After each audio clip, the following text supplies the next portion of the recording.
나이 먹으면 사람들이 이렇게 눈도 그렇고 뭐 이렇게 한데 눈은 이렇게 뭐 자기가 볼 때는 불편하지 제일 먼저 표시나는 게 머리가 휘어지죠. 근데 어떤 사람은 또 빨리 휘어지고 또 어떤 사람은 또 천천히 휘어지고 여러분 주목사님 염색하는 거 모르셨죠? 머리 하얘요. 예. 멀리서 보면 동안이지만 가까이 보면 짜글짜글해요. 죄송합니다. 제가 질투가 나가지고 자꾸 한 살밖에 차이 안 나는데 10살 많은 걸로 알아가지고 지금 어떻게든 지금 방법을 찾고 있습니다. 같이 잘 어울리는 우리 이렇게 다음 교회 손성호 목사님 또 이게 한참 동생인데도 같이 어디를 가면 제가 이제 그 목사님한테 반말로 얘기하면 주변에 있는 사람들이 저를 이상하게 쳐다봐요. 형님한테 버릇없게 구한다고. 예, 머리가 하얗시거든요. 머리가 하얗고 또 양복 입고 항상 다니고 청보지 또 머리도 까만 젊은 놈이 자꾸 어른한테 하대한다고 그렇게 그런 눈초리로 봅니다.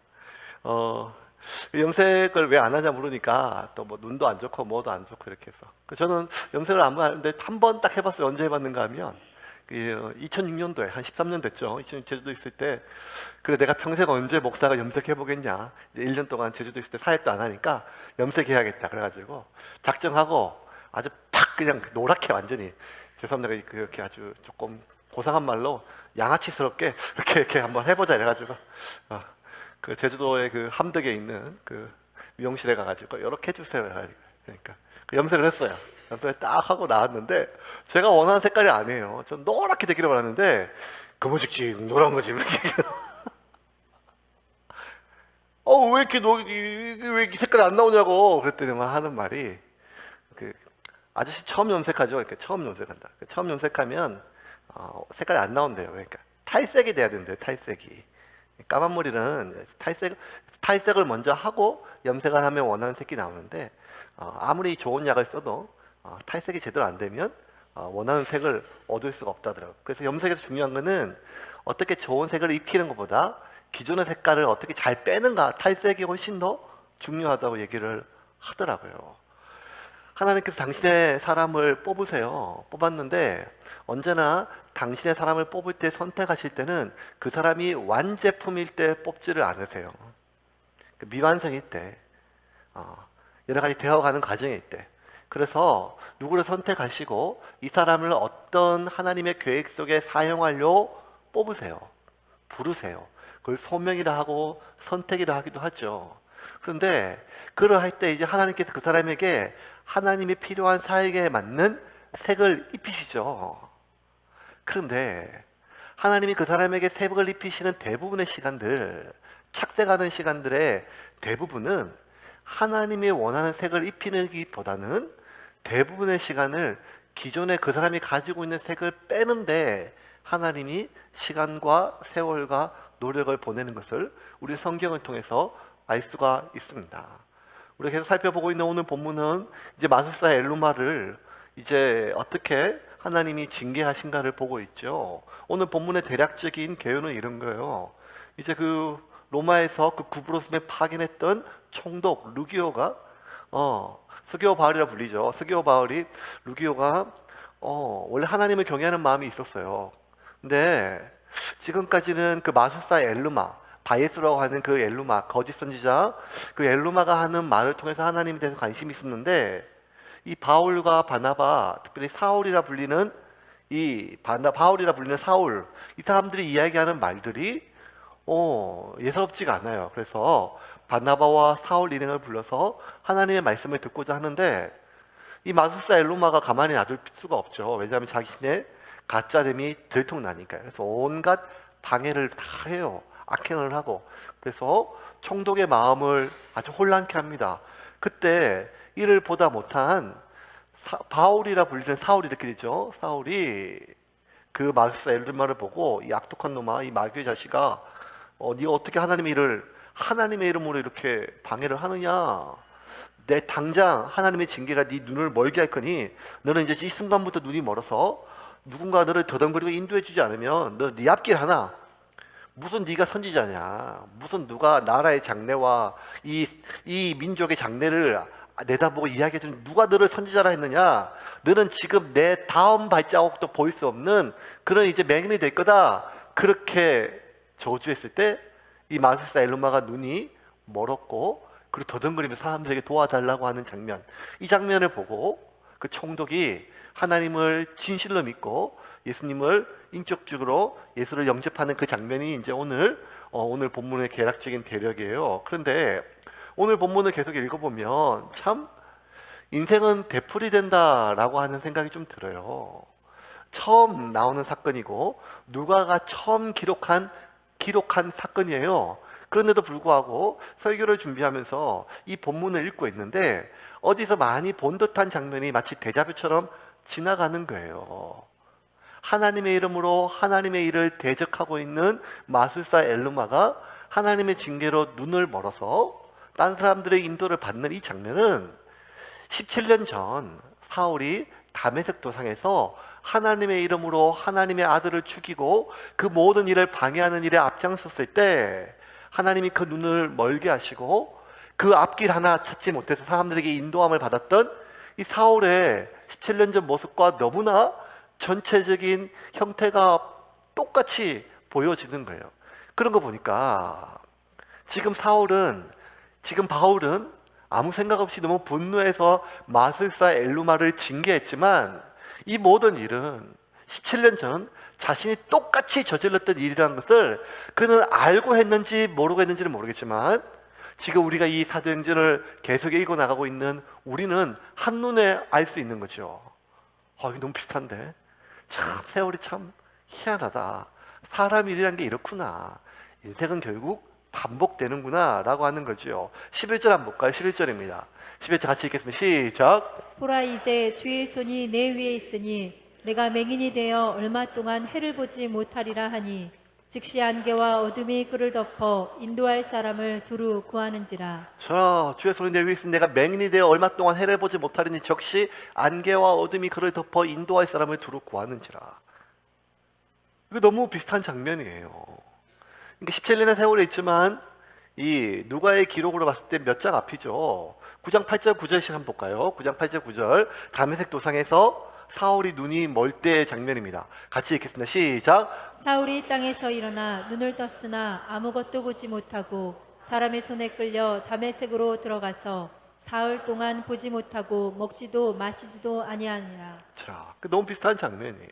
그런데 오늘 본문 속에 이 마술사 엘루마에 대한 사울의 그 언급이 좀 길게 나와 있어요. 마술사 엘루마가 눈을 멀게 하는 장면이 몇 마디의 단어인데 그 엘루마를 꾸짖는 사울의 말은 이 굉장히 많은 단어로 연결되어 있어요. 그만큼 이 엘루마에 대한 이 바울의 분노가 너무 컸다는 거예요. 바울이 왜 이렇게 엘루마를 보고 분노하는가 하면 여러 가지 많은 혼란한 거, 거짓한 거 다 있지만 이 마귀의 자식아, 이 나쁜 놈아 막 온갖 욕을 다 하는데 가장 크게 분노한 건 뭔가 하면 이 마술사 엘루마가 하나님의 이름으로 하나님의 일을 방해한다는 거예요. 하나님의 이름으로 성령을 거역한다는 거예요.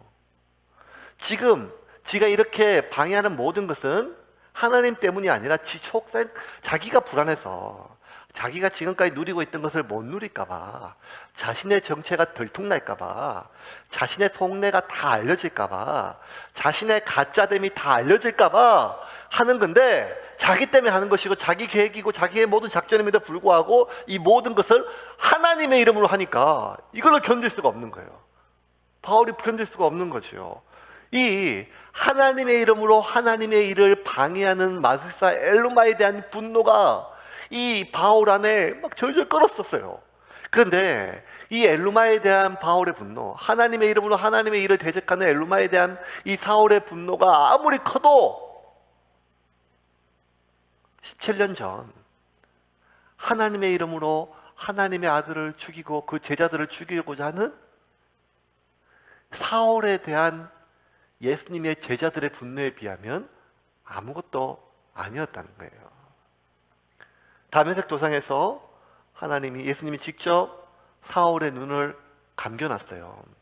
그리고 그 다메섹에 있는 한 선지자 아나니아에게 꿈속에서 그가 환상 속에서 나타나셔가지고 아나니아야, 저쪽 가면 사울이라는 사람이 있는데 그가 지금 눈을 보지 못하고 있다.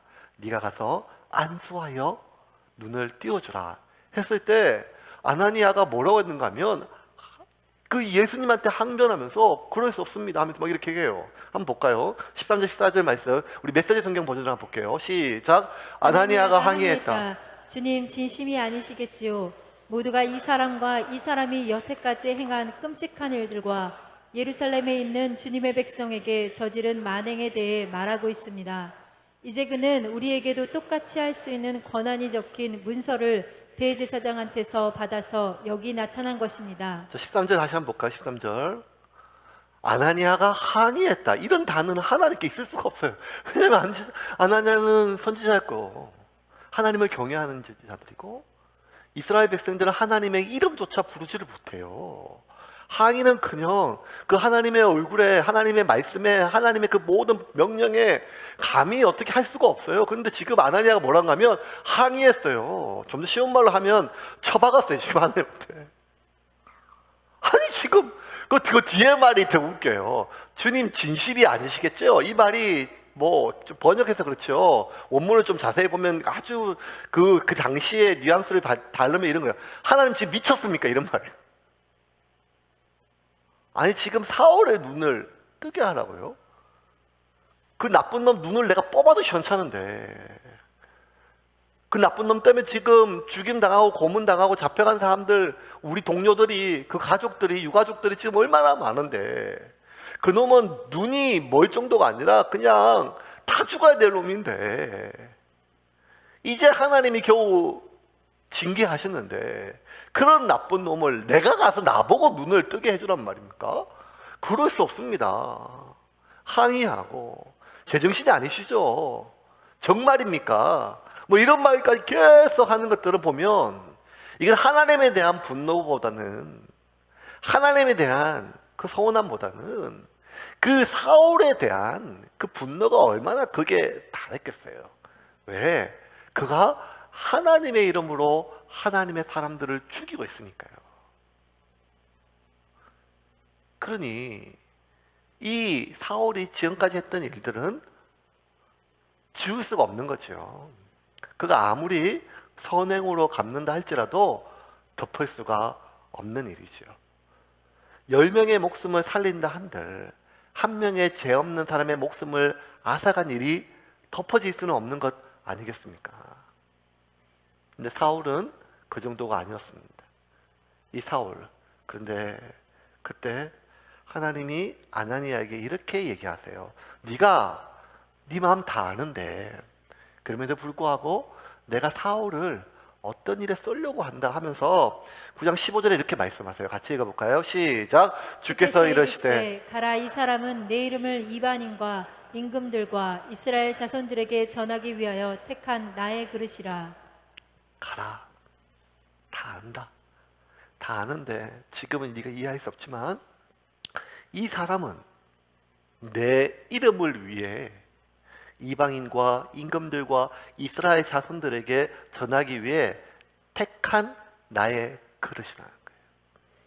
하나님의 주권이라는 거예요. 이 말을 듣고 아나니아가 가요.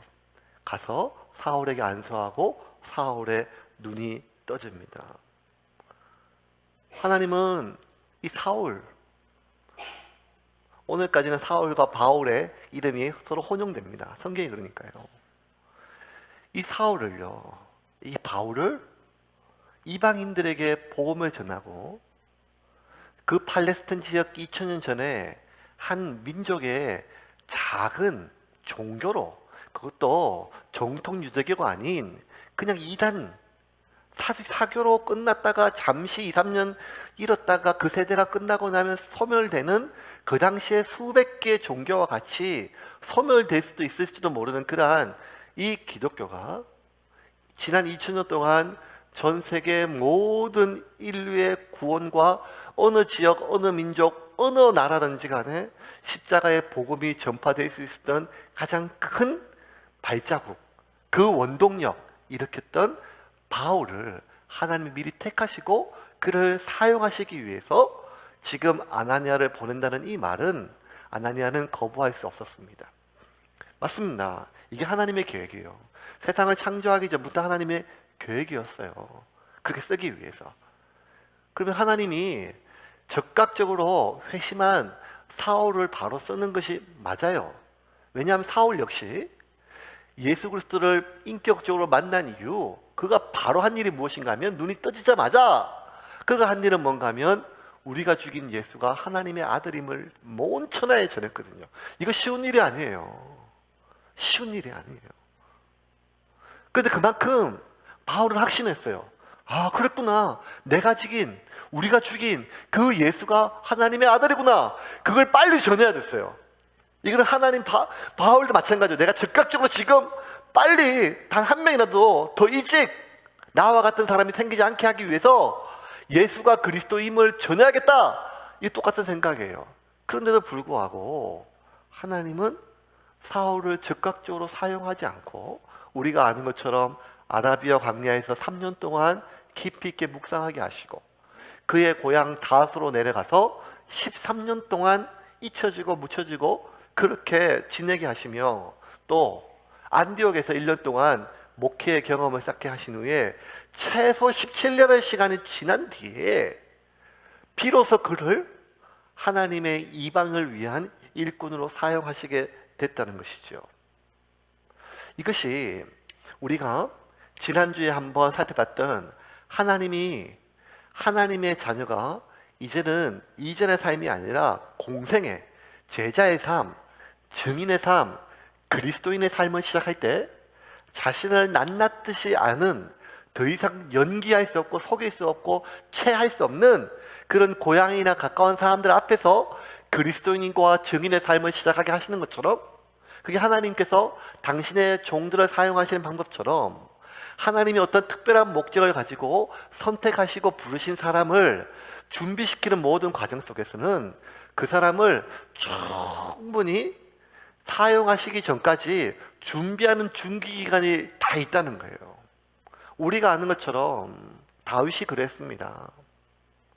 하나님께서 사무엘을 통해 가지고 직접 기름 부었어요. 이건 공식적인 선언이에요. 공식적인 선언. 기름을 붓고 나서 그가 왕이 된 것은 10년의 세월이 지났어요. 그 10년의 세월이 보통의 시간입니까? 역적의 누명을 쓰고 쫓겨다니고 이방 땅에 만명당하고 요셉은요 무려 13년이 지났었어요. 13년 동안 하나님께서 해와 달과 12별이 자기를 절하는 그 꿈을 다 꾸고 해봤지만 그가 애국의 총리가 될 때까지 종으로 팔려와서 13년 동안 이방 땅의 종으로 감옥에서 이 모든 세월을 지났었습니다. 하나님의 일관되게 당신이 선택한 사람을 준비하는 기간을 줍니다. 그런데 문제는요 이 준비의 시간이 너무 고통스럽다는 거예요. 왜 고통스러운가 하면 준비의 과정이 혹독해서 그런 것이 아니라 내가 지금 하나님의 일을 위해서 준비되고 있다는 것을 내가 몰라요. 나는 준비되는 게 아니라 지금 깨어지고 있어요. 부서지고 있어요. 여러분 10년 동안 도망자 신세를 가져보세요. 사람이 사는 게 아니잖아요. 어린 사람 모르겠지만 여러분 이렇게 조금 아실 거예요. 신창원 이름만 되면 아시죠? 우리나라 최고의 탈옥수 신창원과 함께 신창원 입었던 쫄티는 전국적으로 얼마나 유명했는지 모릅니다. 마지막 잡혔을 때 신창원이요 절대로 탈옥이 대한민국 최고의 명수예요. 탈옥하고 온 나라가 신창원 하나 잡으려고 했는데 맨날 쫄티 바꿔 입어가지고 못 잡고 해가지고 마지막에 잡았어요. 잡혔을 때 신창원이가 가장 먼저 한 말이 뭐예요? 아, 쫄티 말고 긴팔 입을 거예요. 이렇게 안 했고 첫 마디가 뭔가 하면 차라리 잘 됐다. 잘 됐다는 거예요. 감옥에 있을 때는 그렇게 나가고 싶었는데 나간 건 좋지만 쫓겨다니다 보니까 잠을 자도 술을 마셔도 어딜 뭘 해도 24시간 긴장하고 살아야 되는 이 삶은 살 수가 없는 거죠. 다윗은 10년 동안 그렇게 하다가 인간으로 겪을 수 없는 일을 얼마나 만들겠어요. 특별히 살기 위해서 이스라엘에 자기가 싸웠던 적국 블레셋에 망명했어요. 나라를 팔아먹은 매국노가 된 거죠. 그래도 또 의심을 받을까봐 그 왕, 이방왕 앞에서 미친 행세를 하며 침을 질질 흘리고 미친 사람 노릇까지 했어요. 왜? 살려고요. 그런 다윗의 마음속에 내가 이걸 잘 견디면 내가 하나님께 쓰임받을 수 있겠다, 이런 생각이 없었어요. 그냥 살려고 이방 땅에 망명했고, 살려고 미친 짓 하고, 망가지고, 양심도 팔아먹고, 신앙도 팔아먹고, 어떻게든 그게 살려고. 그러니 다윗이 지금 이 기간을 하나님이 날 연단시키는 과정이다라고 생각할 가능성은 전혀 없죠. 제일 힘든 거는 그 10년에 쫓겨다니는 생활도 있었지만 더 큰 건 뭔가 하면 내가 이렇게 망가지고 부서지고 뭉개지고 쓰레기가 되어가고 있다는 생각이에요. 요셉은 안 그랬습니까? 요셉은 이방 땅에 종으로 팔려가서 형제에게 팔려가가지고 나중에는 강간범이 돼가지고 지하 감옥에 갇혀서 몇 년 동안 햇볕 하나 못 보지 못하고 썩혀갔을 때 하나님이 나를 언젠가는 사용하실 거다, 그런 믿음이 아니었잖아요. 그냥 이렇게 나는 파렴치범으로 햇볕도 보지 못한 채 이곳에서 썩어지고 묻어진다는 거예요.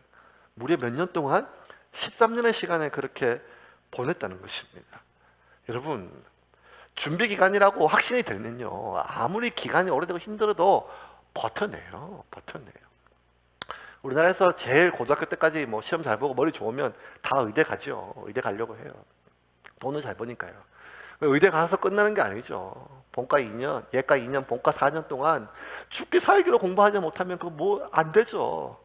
그렇게 죽기 살기로 공부해 밤잠 못 자다가도 이제 의사가 돼가지고 인턴 1년, 레지던트 4년 하면요, 여러분 가끔 TV에서 보잖아요. 그냥 막 도망가고 막 잠도 못 자고 인간이 그냥 수면 부족 뭐 그냥 뭐 응급실에서 거의 뭐 그냥 서서 수술방에서 그냥 사람이 사는 게 아니고 막 이런 생각이 들어요. 내가 이렇게 평생 살 바에 죽겠다, 뭐 이런 생각을 가지고 그렇게 어려워도 그 의과대학 학생들의 대부분이 그 과정을 이겨내요. 그런 체력 때문에, 의지 때문에? 아니요. 자기들 알아요. 이거 끝나면 나 의사 된다는 거예요.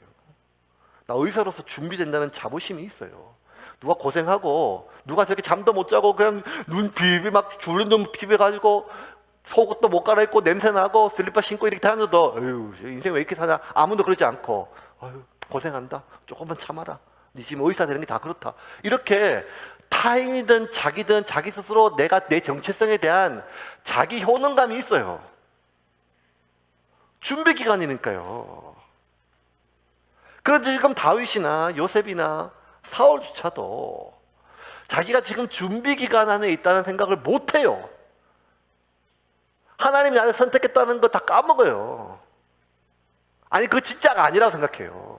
왜냐하면 지금 내 신앙이 이렇게 바닥이니까요. 지금 내 의지가 여기까지 아니니까요. 지금 내게 남은 거는요, 오직 살고자 하는 이 욕구밖에 없으니까요. 지금까지 내가 어떠한 열정을 가졌다 할지라도, 헌신을 가졌다 할지라도, 내가 막상 이 현실 속에 보니까 남는 거는 살고자 하는 이 욕구밖에 없다는 거예요. 저는요, 2006년 염색할 때 말고 2011년 제주도 1년 가 있을 때, 그때 제 신앙에 큰 변화가 왔어요. 어떤 변화인가 하면, 지금까지 나의 신앙은 다 가짜였구나. 목회를 그만두고 이제 목사를 그만하려고. 적어도 2006년도 갔을 때는 괜찮았어요. 왜냐하면 뭐 이제 유학 가고 다음 계속 사역직 구하면 되니까. 근데 2011년도는 사역을 다 그만두고 제주도 가서 맨날 서귀포 가서 뭐 해 먹고 살까? 어디서 돈을 빌릴까? 뭐 할까? 그렇게 1년 가까이 지내니까요, 나중에 한 가져간 돈이 다 떨어질 쯤 되니까 제 모든 관심은 나라와 민족과 제주 선교도 갔었거든요. 그건 하나도 없어요, 진짜. 저 사람이 예수 믿자만 하는 게 아니라 뭐 먹고 살아야 되나? 뭐 먹고 살아야 되나? 성경 구절보다, 아침에 큐티했던 말씀보다 차 타고 지나가면서 가게 앞에 그 플랜카드에 배너에 걸려있던 그 글귀가 가슴에 확 묻혀요. 더 다가와요.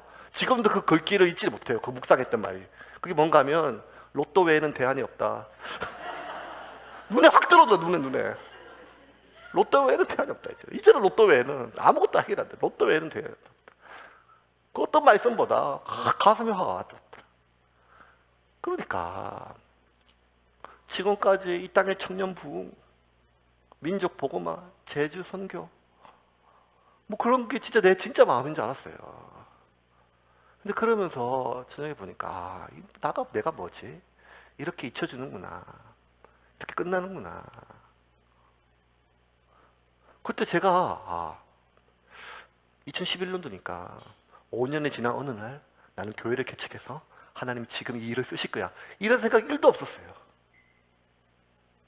그냥 내가 한때는 그래도 목사였던 사람인데 이렇게 날마다 무엇을 먹을까, 무엇을 마실까, 내 새끼들은 무엇을 입히고 어떻게 살릴까, 그 걱정이 잠자는 시간에조차도 늘 떠나지 않는 그의 나라와 그의 의는 고사하고, 그동안 당장 오늘을 먹이신 하나님이 내일 먹이실 거라고는 확신조차 없어서 그렇게 불안해하고 염려하고, 기도하면서도 염려하고, 말씀을 붙들고 묵상을 하면서도 걱정하는 내 자신을 봤을 때 나는 준비의 과정이 아니고, 지금 되돌아보면 그때 준비의 과정이었거든요. 그때는요 그냥 내가 망가지고 있었어요. 내 신앙이요. 모름지기 준비를 하면 무엇을 배우고 입히고 익히고, 내가 뭐 학습하고 내 기능이 향상되고 내게 어떤 새로운 것들이 더 눕혀지는 시간이 많잖아요. 그런데 이 사울의 시간이요 17년이요, 다윗의 10년이요, 요셉의 13년이요, 무언가 더 딥혀지고 새로워지는 게 아니고 없어지고 집 뭉개지고 폐인이 되고 쓰레기가 되고, 어떤 신념이 아니라 오직 살아남아야 된다고 하는, 살고 싶다고 하는, 살고 싶지는 않지만 죽지 못하지만 살 수 있는 방법만 남는, 생존만 남는 이 시기는 준비 기간이 아니라 어쩌면 망가지는 시간처럼 느껴지지요. 왜 이렇게 하나님은 우리를 바닥을 보게 하실까요? 우리는 나의 바닥을 보고 싶지 않아요. 내 속에 나왔지만 그 진실을 대면하고 싶지 않은 것은 우리가 변기에 물을 노리는 속도에 받아 알 수 있잖아요. 변기에 물을 내리는 속도는요, 때로는 내 속에 나왔던 그 냄새도 내가 맡고 싶지 않고, 내 냄새예요. 외부의 냄새가 아니라 내 내부의 냄새예요. 눈으로 보는 건 더 보기 싫어요. 내 속에서 나왔어요. 그런데도 그 냄새, 그 모양조차 대면하고 싶지 않아서 빨리 떨쳐보내는 것이 우리의 인생과 내 본능인데, 하나님은 내가 어느 정도 인간인지 내 바닥을 꼭 보게 하세요. 도대체 얼마나 내가 더 바닥을 쳐야 하나님 멈추실까라고 하는 한탄이 들 정도로 우리의 자존감과 나는 사랑받기 위해 태어난 사람이라고 하는 그 사람들의 영혼 없는 환영 멘트가 무슨 의미가 있겠습니까? 그런데 하나님 왜 이토록 우리를 비참하고 처참하고 비루하게까지 그렇게 깨고 짓뭉개고 부서뜨리실까요?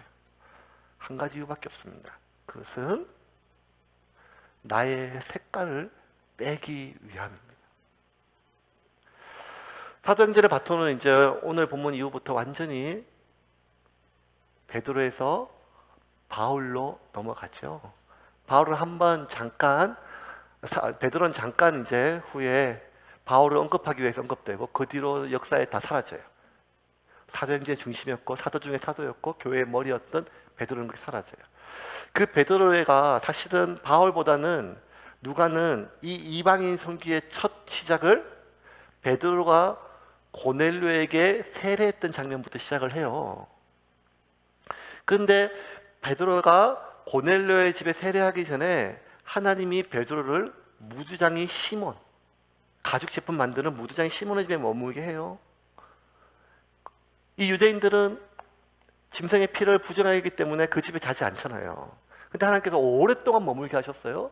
머물게 하면서 베드로가 처음 봐요. 왜냐하면 부정한 것이라서 그 집에 자지도 않고 가지도 않기 때문에 잘 몰랐어요. 그냥 가죽 제품을 허리에 차고 신발에 신었을 뿐이지 아니 그것도 비싸서 잘 못했을 뿐이지, 남이 찬 거 봤을 뿐이지 그게 어떻게 만들어지지는 몰랐어요. 그런데 그 무두장이 시몬의 집에서 머물다 보니까요, 하루 종일 짐승을요, 가죽을요 태워요, 삶아요, 망치로 두들기고 나무로 두들기고 돌로 짓누개요. 독한 약품, 그 당시에 가장 독한 게 비둘기 똥이었던 것 같아요. 비둘기 배설물을 모아가지고 그 독한 모든 약품에 넣어가지고 가죽이 흐물흐물질 때까지 거기서. 그러니까 그가 지켜봤던 대부분의 가죽 제품들은요, 그 무두장이 시몬의 집에서, 무두장이 시몬의 손에서 그 가죽이 머무는 시간의 대부분은, 가죽 제품의 모양과 색깔을 만드는 시간은 굉장히 짧았고, 대부분의 시간은 삶고 두들기고 집 뭉개고 독한 곳에 녹이고 깨는 작업이었어요. 색을 빼야 되기 때문에요. 가죽 제품의 모양과 틀을 잡는 게 아니라 기존에 있는 가죽의 성질을 죽이고 그 색깔을 빼야 되기 때문에 대부분의 시간을 거기에 보냈다는 것입니다. 하나님께서 17년 동안 바울이라고 하는 제품의 모양과 색깔을 만든 것이 아니라, 하나님은 17년 동안 사울이란 사람의 색깔과 성질과 기질을 죽였어요. 탈색의 과정이죠. 탈색의 과정은 죽음의 과정이에요. 그런데 여러분, 그 죽음의 과정이요, 언제라고요? 17년이라는 거예요. 이게 참 이해가 안 돼요. 왜냐하면 하나님은 사랑의 하나님, 인애의 하나님이기 때문에 고통당하는 것, 생명체 고통당하는 것 너무너무 싫어하셨어요. 그래서 모든 제사는 짐승이 목숨을 끊는 제사예요. 살아있는 제물은 없어요. 짐승을 죽였어요. 그런데 제사장들이 나고 자라면서 가장 많은 시간 학습하고 연습하는 게 뭔가 하면, 어떻게 하면 동물, 그 제물이 염소나 송아지나 소나 비둘기가 목숨을 고통스럽지 않게 빨리 끝내는 거예요. 그래서 어떻게 어디를 찔러야 단숨에 생명이 끊어지는가 하는 거였어요. 그러면 사울을 죽이시려면 고통의 크기는 줄일 수 없지만 시간은 짧게 하는 게 맞거든요. 그런데 하나님은 17년 동안 사울을 죽이셨어요. 그 말은 다윗도 10년이면 끝났어요. 탈색이요.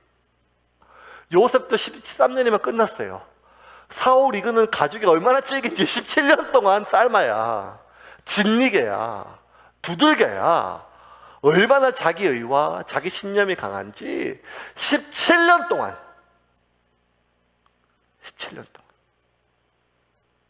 17년 동안 사울이 죽이셨어요.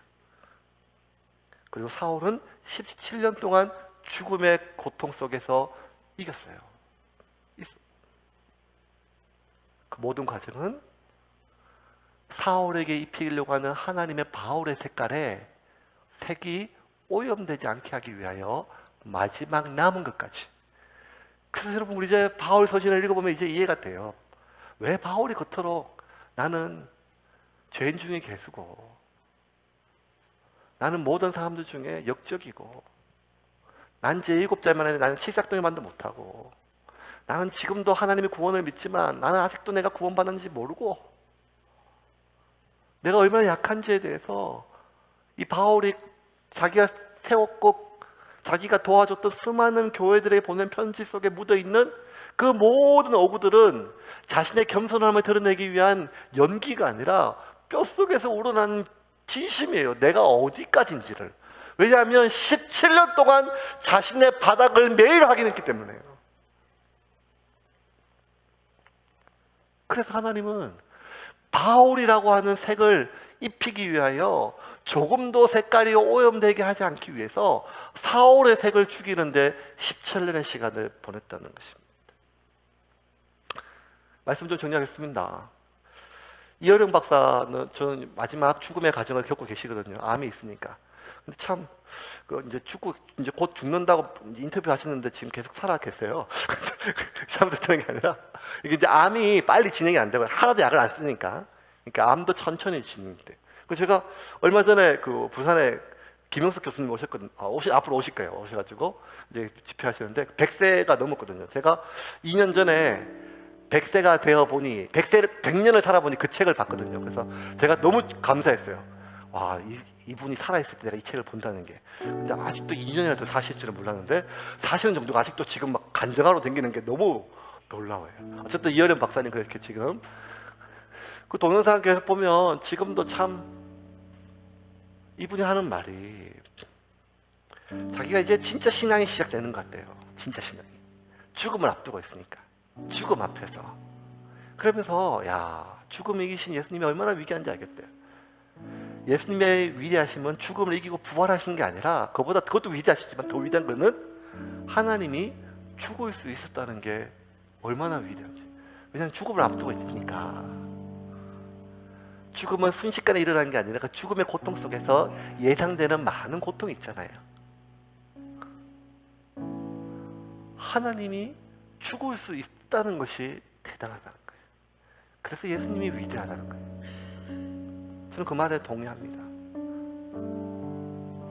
하나님은 죽을 수가 있었는데 인간은 죽을 수가 없어요. 아니, 살려고 몸부림을 쳐요. 그래서 이어령 박사가 했던 말 중에 그 공자의 제자였던 정자의 말을 인용해서 이런 말을 해요. 까마귀 죽으려 할 때 그 소리 슬프지 아니한가? 사람이 죽으려면 그 말이 착하지 아니한가? 이게 막 가슴에 와닿더라고요. 까마귀 죽으려 할 때 그 천대 맞는 까마귀 죽어서 그 소리가 들리면 죽을 때 내는 소리는 슬프다는 거예요. 평소엔 재수 없지만 사람이 아무리 악인을 해도 죽으려고 할 때 그 말은 착하다는 거예요. 왜? 죽음 앞에서는 거짓이 없기 때문에. 어떤 사람도 죽음 앞에서는 거짓되려고 하지 않는다는 거예요. 그래서 유언이 중요하다는 말이죠. 왜 사람들이 거짓말 하는가 하면요, 살려고 거짓말해요. 살아남으려고 거짓말하죠. 이 회사에서, 이 직업에서, 이 현장에서 내가 살아남으려고 거짓말하고 내가 살고 싶어서 거짓말해요. 비위를 맞추고 아양을 떨고 위선을 하고 연기를 하는 모든 것들은 내가 살아남고 싶어서 하는 말이에요. 어느 회사라든지 내가 오늘 그만둘 마음을 하는 순간 나는 그 김 부장한테 바른 얘기하고 갈 수 있어요. 김 사장한테 똑바로 살라고 얘기할 수 있어요. 그런데 대부분의 사람들이 그렇게 정직하지 못한 이유는 오늘을 더 살고 싶고 오늘을 더 살아남기 위해서 하는 말이란 말이에요. 그러므로 인간은 죽음은 한 번밖에 없는 사건인데, 모든 인간이 당하는 사건인데 가장 중요한 사건이 죽음 앞에서 인간은 가장 정직해지고 그때 비로소 그 사람의 진짜 종교가 시작된다는 거예요. 진짜 기도가 시작이 된다는 거예요. 죽음 앞에 인간의 기도는 정직합니다. 죽음 앞둔 순간에는 남들이 들으라고 하는 기도가 아니라 내가 진짜 하나님 앞에 하는 기도가 언젠가 하면 살려고 하는 기도가 아니고 살아남게 할 위한 기도가 아니라 죽음을 앞두고 죽음 앞에서의 기도가 착한 기도이고 정직한 기도이고 오염되지 않는 기도라고 하는 것입니다. 그런데 우리는 죽으려고 기도하는 사람이 없고 다 살아남으려고 기도해요. 살고 싶어서 기도해요. 아니, 더 정확하게 얘기하면 살 수가 없어서 기도해요. 하나님 살려달라고. 그러니 우리의 기도는 조금씩 살고 싶고 살아남고 싶어서 나의 기도는 오염되고 나의 종교는 오염될 수밖에 없다는 것입니다. 여러분, 결국 우리는 다 죽습니다. 기독교가 이것부터 먼저 선언해야 돼요. 길지 않습니다. 결국 하나님 앞에 설 것입니다. 그 죽음을 우리가 매일 묵상한다면 우리는 그것 집착 안 할 수 있습니다. 죽음 앞에서 우리는 그것 용서할 수 있습니다. 죽음 앞에서 우리는 죽음이 가장 두렵기 때문에, 하나님 앞에 서는 것이 가장 두렵기 때문에 지금 내 앞에 있는 그것을 두려워하지 아니 덜 두려워할 수가 있습니다. 여러분 인생 가운데 지금 여러분 준비의 과정은커녕 그나마 있던 신앙도 무너지고 깨어지고 부서지고, 나의 가정이, 나의 사업이, 경제 기반이, 관계가 크고 놀라운 일을 하기 위한 하나님의 섭리 가운데 준비되기는커녕 깨어지고 부서지고 짓뭉개지고 더럽혀지고 있다고 느껴지십니까? 그렇다 할지라도 여러분을 선택하신 그 하나님을 붙잡고 있는다면 하나님은 우리의 색을 빠진 그 시간 후에 저와 여러분을 다시 사용하실 줄을 믿으시기를 바랍니다.